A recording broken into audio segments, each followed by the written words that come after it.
So for the next 30 minutes, we'll dive into how one Swiss media platform is connecting cultures and reaching international audiences powered by WordPress. Now, our next speakers, they didn't send us a traditional bio. I asked them a couple of times, but no worries. ChatGPT is very useful in that one.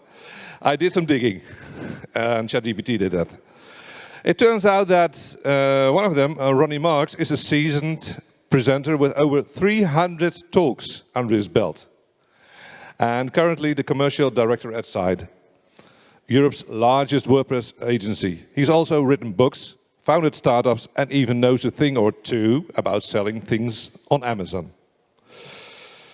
His co-speaker is Isabelle Schrills. She is the digital tech lead at swissinfo.ch, where she helps shape a multilingual cloud ecosystem that spans microservices, AWS, and a very powerful WordPress setup. She's passionate about content, technology, and making global stories accessible no matter your language. And together, they tell us how they are using WordPress to connect cultures and build a global platform with local reverence. Please welcome Ronny Marx and Isabelle Schrills with Connecting Cultures at swissinfo.ch, the journey to international audience engagement.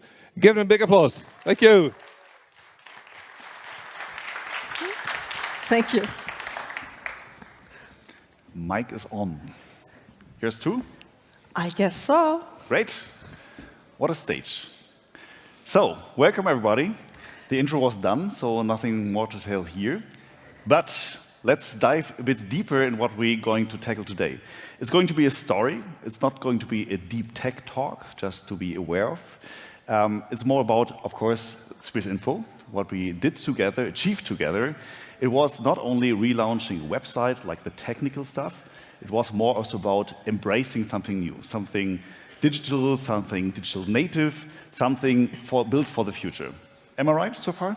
Yeah. Hopefully? That did we together, yeah.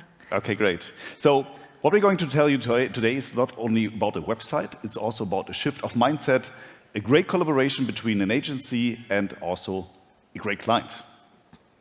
Yeah, so let me share some few words about SwissInfo that you actually know, like who's here on stage talking about this case study. So we're the international service of the Swiss public media, and the Swiss public media as Switzerland is we're now in the German-speaking part, we have the French-speaking part in Switzerland, the Italian one, and then we have, up in the mountain, we have the Romanche. And so as Switzerland is organized, also the Swiss Broadcasting Corporation is organized. And we're the one for the international audience, so we're the 5th part of the SBC, and we're for the audiences abroad. And Switzerland having 4 languages, and we're doing it in 10, so it's a lot of complexity we're dealing with. It is. And that's this complexity you will also feel in the story that we're going through, because it makes everything more difficult. And we don't publish only one content, but and then translate it, but we adapt this to the language region that we're speaking to. So that's a lot of. That's a lot. Yeah, and you're located in Bern, right? Huh? The headquarters in Bern? So the headquarters in Bern, and if you arrive to Basel via train, then you could see on the other side of the train station a big tall building with lots of windows, and that's also one of our radio studios in Basel. So you can look out for it if you're traveling back. And it's an amazing city, definitely. So the old town is just incredible. So if you want to explore something new, definitely Bern is a recommendation. So, starting with, let's say, a legacy system, right? Yes. So we had this legacy system. It was growing over years, like the media industry was growing. And the media industry in the last year was went through many shifts. We have a lot of disruption in the media industry. We had tech players becoming media companies. We have the rise of social media. We have new social media video formats. We have new business models attached to that. So a lot of change happening. And the system we built years ago did not anticipate that. So that's what the starting point. And we saw, okay, if we want to now enter this data, AI, personalization area, then we need to change something. And this is like the starting point of the change and the journey that we have now been enabled. Yeah, absolutely. I mean, it's not really only a unique situation that you're facing. We have this kind of situation, this kind of pattern, you can actually say, with a lot of other enterprise companies and also with across media industry as well. So there's a system and it's growing, right? Like your old legacy website, it's growing a lot. So it's becoming more and more complex. What happens then? You build some workarounds, you have to launch some patches, and then you kind of lose the ability to adapt quickly to the market. When I summarize this right, this was kind of the situation you faced there, right? Yeah, that's the situation we faced, and now we made like a fresh start, and we can adapt to the new complexity coming with a better setup having now. Definitely, definitely. So now you're able to, but it was a long journey. So when a client approaches us, and it was kind of the same thing with swissinfo in the first place, always the question which kind of content management platform to choose, right? But like in the early days of this project, there was a shift of mindset. What I really embraced here, and we can't thank you enough for this, was the client approach, the mindset here, because it was not only choosing the platform, it was more like shifting the question more to what we really want to achieve here. So put people first, who's working with the platform, who needs to be involved in the first place. I mean, you have like this kind of shift of the question, like which kind of platform, to more, what's the goal? What do you want to achieve in the future? It really sets the tone for the entire platform and also for the entire project. Yeah, so let's have a closer look where we started and where we were coming to. So as you can see, we had like a growing infrastructure over the years, just as pointed out. It was growing bigger through the features that we're adding, through the user needs that drove us to create all the new stuff for the users. So this is like one thing that we started off, and the second thing is that we had the operations all done by ourselves. Luckily, the SBC has a data center, which we could use free. But on the same time, we spent a lot of time on operation. We had the operations, security, all the things that come on that we take care of, the hosting, the caching. And actually, we're a small media house. We're a small part of the SBC for a big audience outside. But we want to concentrate on the things that the user feels and go that way. So we did the shift, and now we have a modular platform. We don't need to handle the operations anymore. We can scale everything that's built modular, and we can finally concentrate on what the user needs, how the market is developing, and we can move faster than we could have before. Yeah, absolutely. Good summarize to these facts. I mean, in the end, also what we did at the beginning was mapping out what needed to be changed. I mean, you can see it here. We had some fragmented architecture. There was some limitation when it comes to performance, some limitation when it comes to flexibility. That all needed to be changed, and this was something what we found out together. I mean, you had this in your head in the beginning, but we needed to clear our minds about the exact requirements for this project. So what we then did, like also what you just also told us here, was building a unified platform, something which is reducing the technical requirement for the people really working with the website. Because it should be fun working with the website and not like, okay, I have to click here, I have to click this, I really don't like this. So this was also the approach, dragging the people, the stakeholders, right from the beginning in the project and asking them, what do you need, right? So it was more than focusing not only on the technical architecture, more on the level, what we really want to achieve here with that project, with the new website. And by the way, this on the right side is the old website, right? It's not the new one. The version before that. It's an in-between version. Yeah. So if you look like next week, in 2 weeks, we will have a new menu bar, which looks really nice, and we will come a bit more in the future with our design. We can be surprised then. Yeah, be surprised. Okay, cool. Yeah, so this was something I heard here, and we can stop the presentation right here, right now, because this is everything what we are telling here right now. So like, we didn't just need a new CMS, we needed a new mindset, right? So it's not only what I just told, or we both told you here today, it's not only that we have a website and we need to change it, there was also something going on in the minds of the clients, and this was really kind of game-changing here, because the transformation is not only about technology. Transformation is also when it comes to the mindset of the people working with the platform and working within the project. So towards agility, towards performance, towards continuous iterations, something what we achieved here together and we're really proud of. And when you reach that certain kind of level, it feels like in the beginning, okay, it's another project. But then, when you just shift your mindset around this thing and really thinking about the goal, it's more like becoming a product thinking thing. And this is something what also was kind of a little game changer here in the project. Yeah, for digital publisher, the CMS is like the motor. We were exchanging the motor, so the heart of how we produce and what you see as the audience. So it's like a hard operation thingy for us. But this, as we operate at the heart or at the motor, what we're doing, it's also it helped us a lot to push the digital transformation of our company. So the mindset was already there. We want to be innovative. We want to be there. We want to embrace new things coming around. But we're a little bit handicapped. So that sounds so harsh. But yeah, technically handicapped. Technically handicapped. Yeah. And so now all the ideas that we already have in our mind were pretty easy now to fulfill, to work down the roadmap, the ideas that we're having. So we're pretty happy now, and also you can feel that in the spirit of the team. Also here today, that they're smiling. So seems right what we're telling you, right? No. They're happy. They're really happy with the new system, and no journalist is missing the old system. So that's a good thing. Definitely.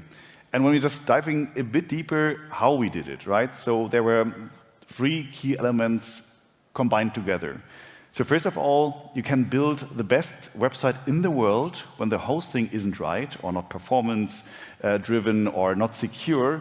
Your website is not really going to scale. So that's why you chose WordPress VIP, to have like a top-notch hosting platform in place, and also connecting with AWS microservices to have the most flexibility also when it comes to security in place. But when you just leave the picture a bit out, or just zooming it out a bit, it's more about also the collaboration. And I can't really repeat this enough here. A collaboration on that level, when you have 2 different teams working together, not like there's the agency team and there's the client team. Usually this is what's going on in the project. But now their teams are moving together, and just it was like operating like one team. This collaboration was also a big game changer for the entire project. It was not only just moving something to WordPress. Yeah, definitely WordPress is like tailored for this kind of solution, for this kind of publishing solution. It's more about designing a composable system, which is really necessary, especially for you as a media publishing company, right? Yeah, the setup really works for us now. So we have, like, in German you say sorgenfrei, like sorrow-free. Yeah. Which is like the WordPress package. We have the AWS microservices enable all the intelligence, the data, AI things that we're doing. And then we have a good partner that we can shape this collaboration and share ideas, and also think, okay, really what's the right next thing to do and how to approach this without telling, oh, this has to be on my platform, this has to be on my platform. No, we can do this jointly together. Yeah, absolutely. One level deeper, let's say we had to face 3 different layers here. Again, this is not a big tech talk, but some tech should be included here when we talk about the website relaunch. And again, swissinfo is a media publishing company, and it's all about content. I mean, this is obvious. So what we put in the heart and also in the first place of the project was, again, the journalists and the editors, because these people are working mostly with the website, and they are spread across the globe. So multilinguality was also, and still is, of course, a really key factor here. And also editorial workflows comes with a new website, with a new workflow starting with the website. And of course, you can see the big W here. WordPress is definitely, was no discussion about this. WordPress is definitely a good choice here for swissinfo as well. And what we're always recommending here as an agency, please stick to the core of WordPress as good as you can. I mean, you can solve different things for the client with third-party plugins, but if you stick to the core and use, for example, Gutenberg block editor, you can be pretty sure that nothing is crashing because when, for example, a new WordPress version is coming in. And also pretty important here was multi-site and multilingual press, so like these two different angles here for especially the multilingual approach. So multilingual press is one of our plugins what we developed, and I can tell you it was the perfect fit for swissinfo to have the full control, but no vendor login when it comes to later operations. And of course, translation workflows are pretty important. Now with AI translation integrated in the multilingual press is even easier. And again, what we just also told, WordPress VIP was the right choice in combination with AWS microservices to just have a secure and performance-driven platform, right? Yeah, it's really nicely composed. It helps us to scale. It aligns to our strategy, our technology and data strategy, as well to the editorial strategy. And I guess one thing that's also important if you implement a CMS system, that you don't only look at the design and the user, but then the thing needs to be made, made by the journalist. So also the workflows need to match and have to be easy and efficient. And if you want to publish a lot, you want to be more efficient. So also that side you need to take care of, otherwise it will be not adopted or used. So there I'm also always very thankful to our business analyst in the house that he also takes the view of the journalist and not only like the outside view of what we deliver to the customers. I was looking to your colleagues here. Yeah, he was smiling. Look at their faces, they're still smiling, so. It's like fishing for compliments. Yeah, hopefully, yeah, kind of. Let's see. Yeah, let's see after the talk, right? Okay. Okay. 10 languages. That's a lot. 10 languages. Yeah, that's a lot.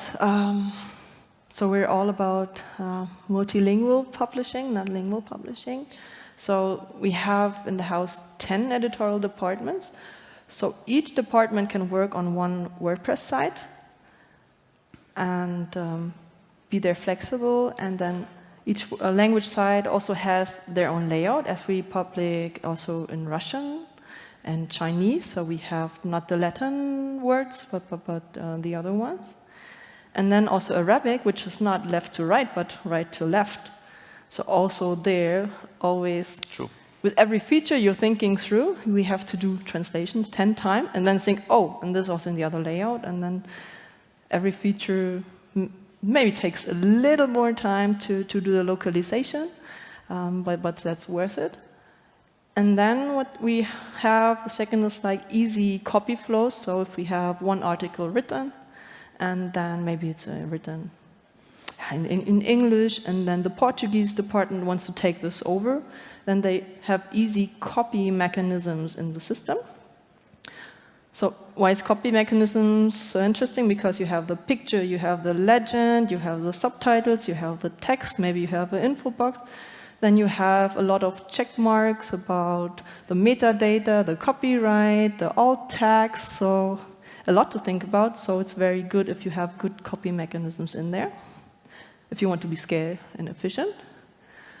And then the next step is that on some features, like for news articles, we also build in translation powered on AI, so that it's not only copy the content, but also translate it in that process, which we not do everywhere, because if it's like all copied everywhere, then maybe you tend not to look so closely, but we're like a serious publisher, we contextualize, we're deeply, so we cannot make mistakes there, so we do this on the easy contents. Yeah, absolutely. And I mean, when you just look at the bigger picture here again, and talking about multi-site, this is the best example how multi-site is done right, because the approach is there. You have to tackle different languages, but also you need like some centralized place where you can update the entire website, where you can have consistency. But editors and journalists across the globe need some freedom to publish their content, right? When you talk about journalists come from Japan, or from the US, or from South Africa, from Germany, somewhere else, they all have different, let's say, needs, requirements, and ideas how to publish their content. And multi-site really is kind of delivering that, and that's the best way it can be with WordPress. And also what's interesting here, we just keep telling that multi-site is a great feature. And we're looking like in kind of empty eyes all the time, say, multi-site, what's that? Multisite is built in the WordPress core for years now. You only have to know how to use it and how to activate this. And for swissinfo, in combination with Multilingual Press, this was the absolutely best choice we could make here. And also, when you do this right, it's not only a workaround and trying to tackle some plugins for a multilingual approach. It's really a competitive advantage that you can use, which is built in WordPress for years now. Yeah, and I want to add one thing on it. We Yeah, also please. do a cross-language thing, which is our debate. So we have debate. We write journalists write articles, and then we put a debate to it. And on those debate, a Japanese person can debate with a person from Brazil and a journalist of Swissinfo on the same topic, and everyone reads the debates in their own language. So we have those silos of the editorial, but then we all have it also cross. So that's and we have it in a structured way and thought from the beginning to do it like that. Yeah, nice. So you're happy with that, right? You have to say yes now. Yes, Syde. Great. So yeah, and also one of the most important key factors here when you think about a media publishing company, what's most important here for them? Speed. It's time to market, because I mean, when you talk about news, like every day, every second, every hour, something could happening in the world, and having journalists across the globe, a fast and quick response time is really important. Also, when it comes to feature development. So, with your old legacy system, when I'm not completely mistaken here, it took you up to 6 months to develop and release a new feature. It's okay, but it's kind of very slow. With the new agile approach we implemented with swissinfo together, now it's just maximum 2 weeks until the new feature is released. And think about this. Something's happening in the world, and some journalist has an idea pushing this forward, and 2 weeks later, the new feature is released. This is pretty cool, right? So this is more like what we're telling also about WordPress. When you do it right, you can be have a very agile way to approach this. Yeah, with our setup, it's really easy to also work in parallel. Like last year, for example, we were introducing recommendation widgets on our site so that the Swissinfo team could focus on building the logic and this intelligence behind that. On the same time, the site team could on WordPress see okay, put the design in place and see, okay, how's the distribution logic over the site? Oh, I want the widgets on those kind of sites and these kind of sites, but not on these one, and here put this one, here put the article recommender, here put the debate recommender, and here put the video recommender. So we can also parallelize work, which is really nice, and also you have the specialists on each technology that we're using, and so we guarantee also that everybody that's touching a system is a specialist and not you to have an all-rounder to do everything. Yeah. And we had the release only last year, 2024, in March. Until that, we did really a lot of things. We built in those translation workflows. We built several recommenders. We introduced an ad manager, although we don't play out any ads. Why not? We're a public service media, so we're already funded and don't need to rely on ads. Also, we cannot. Legally, we cannot. We're not allowed, which is also nice for the user. He does not need to see ads on our site. True. But we use the ad manager to promote our own products. So if you have a new publishing product, then you can, okay, this is really nice to place here, here, here, and there, and this only shown 3 times here, 2 times here, but not here. So this is how we use an ad manager. It was also really easy to leverage also the innovation pipeline that all the systems provide to build up innovation fast. Nice. Coming closely to the end now, I mean, summarize what we have talked about the last 20 minutes or so. Yeah, so it was a really good project. We could only spare our ideas. We could share, discuss them, but only say, okay, I think it's this way, what's the best approach? So we could focus on having the best thing. So that was really nice. We have also today we have open roadmap on how we want to go on. We have all the meetings needed in place to exchange and to see that we have a good collaboration and can keep up the speed, because we are very eager at the SwissInfo. Speed again, very important, especially for you, right? Yeah. I mean, also for the media industry, yeah. For the media industry in general, definitely. Yeah. Data, personally, we have AI, we have the Google I/O yesterday, we have the agents coming, so there is a lot to do. So we need to be fast. Yeah, and now we are fast. And what we did is not only deliver a solution, yeah, definitely we did, just relaunched something and delivered a technical solution, but it was, again, a great collaboration, working as one team together, not like two teams. It was really, really special, we can tell. And when that happens, when two different teams from different angles working that closely together, transformation really becomes real, or it feels like becoming real.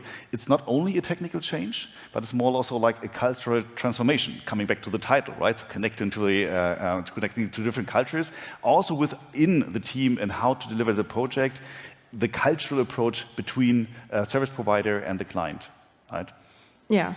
So it was our cultural relationship, the cultural relationship that we're having at SwissInfo. We have so many nations working for us. You can imagine having 10 language departments, and then a Portuguese-speaking person can be from Portugal, but from Brazil, and for Spanish it's even more. So really diverse bunch of people. And then also our audience, it's like around the world. So we're really bringing those cultures together through the system that we're having, through the mandate, the service public mandate that's given us from Switzerland to connect Switzerland to the world and the world to Switzerland, that we can all now like enable through the setup that we're having. That's so great. I mean, also in the end, referring to my starting point, it was not only relaunching a website, it was really something enabling people to work freely and with fun. And to be honest, our people working in projects, they want to be proud of the work. And when we are enabling journalists across the globe to just publish their content on time and informing the world what's going on in their different distributions and countries, this is really cool. This is really kind of added value for us as well, because I mean, we're working for clients a lot, like Syde is existing now for 19 years, but for media publishing companies and helping them to enable people to have more fun with the content and more time to market, or better time to market, this is really cool. We loved it. Yeah, we love it as well, and we're bringing, I guess, cultures together since 1935, which is like... Longer than we. Longer than we, maybe both together, I don't know. Absolutely. Probably. Absolutely. Started as a radio, and then being a first... As a radio? Yeah, it was a radio first from Switzerland, and then nice. It was like doing war times, it was a radio, and then we were shifted, as soon as the internet there, we shifted to that, and as soon as data is there, we shift to CMS, and as soon as agentic AI comes, we shift to that, so... Agentic, yeah, that's a new keyword, right? Yeah, that's the buzzword of the week. Yeah, maybe. Let's see how we can help you with agentic. So, we're coming to the end now. Thank you so much for listening, and I guess we still have some time for questions, right? Cool. Thank you so much. Thank you. Thank you, Isabelle. Thank you, Ronny. So, do we have any questions? We have two mics here, one in the left aisle, right aisle. Yes. Can you step to the microphone, please? The microphone over there. Sorry. So thank you for breaking the ice, by the way. The first one is always the hardest. Hello, can you hear me? Yeah, perfectly. Yeah, I was wondering if you could go maybe a bit more into detail how the multi-site WordPress install works with the internalization, so the translation. Do you have like a way to copy? You said you have a way to copy the English content, but then how does it work concretely, I guess? How does the plugin integrate with the multi-site layout? So is it more a technical question how multi-site works in detail, or is it also how SwissInfo is working right now with translations? More technical, more technical. Okay. Multisite is familiar for you, how it's working? Yep. I mean, in the core of it, it's Multilingual Press, our own plugin, right? So there are different approaches how to tackle this, and we just believe when you just stick to the core, Multilingual Press is sticking to the core. I mean, in the end, do you have experience with Multilingual Press as well, how that works? Not this one, but other internalization plugins for WordPress, like VPML, Polylang, stuff like that. Yeah, I mean, this is a bit of a different approach, technically. Yep. So breaking it down with Multilingual Press, you just have different URLs for different language. And even if you deactivate the plugin, everything stays in place. So you don't have to just worry about the plugin or the technical solution around it. But this is what's going to happen here. And with the new version we just launched recently, you have also included an AI automated translation. For example, with OpenAI or with Amazon AI, you can translate your content with one click automatically. Great, great. Thank you. Thank you so much for the question. Okay, any more questions? Not too technical, please, because that was an explicit request. You can answer some, but I try to answer this, not or we too- try to answer this. too technical. So you're seeing all the people in green and there's people up there that for technical questions. Yeah, good advice, because we have a multilingual booth down there, and I see a lot of technical guys who are way more experienced than we are, so yeah, but we try to answer this. Hi, Rufaro from Human Media. So I have a question about translations. Have you dealt with media, so videos and audio? How are you working with that in terms of multilingual between the 10 different languages that you have? Because text is kind of straightforward in terms of translating, but I'm wondering about audio and videos. Yeah, for text, well, we were choosing like the translation service that we're building in. So for video, there's no built-in video translation. They're like transcription services, text-to-speech things that we're using. So as swissinfo, we're experimenting a lot also to see how we can have a video easily translated to another language, and also seeing, is the market ready for a Spanish person speaking Japanese? It's all out there. You could do that, but is the audience ready? We don't think so right now. Maybe complicated. But maybe you can go like text-to-speech and dubbing and voiceovers that are more likely for, but also you have to see on your audience. If you have a really young audience, if you're on social media, then it's more okay to do so probably as when you have a mandate from the state and you do so for a sophisticated audience. Absolutely. Okay. Okay, that's it. No more questions. We're out of time. Okay. Or do we have one more? Yeah. Is it a short question? Or maybe a short answer? That's always Yeah, we try to challenge. answer this shortly. All Yeah, right. definitely. Take that one as the last question, please. Go ahead. Take the mic. Run to the microphone.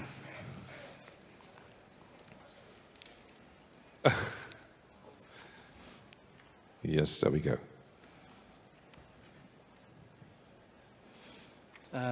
Yes, it could be a long answer, because I would be interested, how do you organize your newsroom?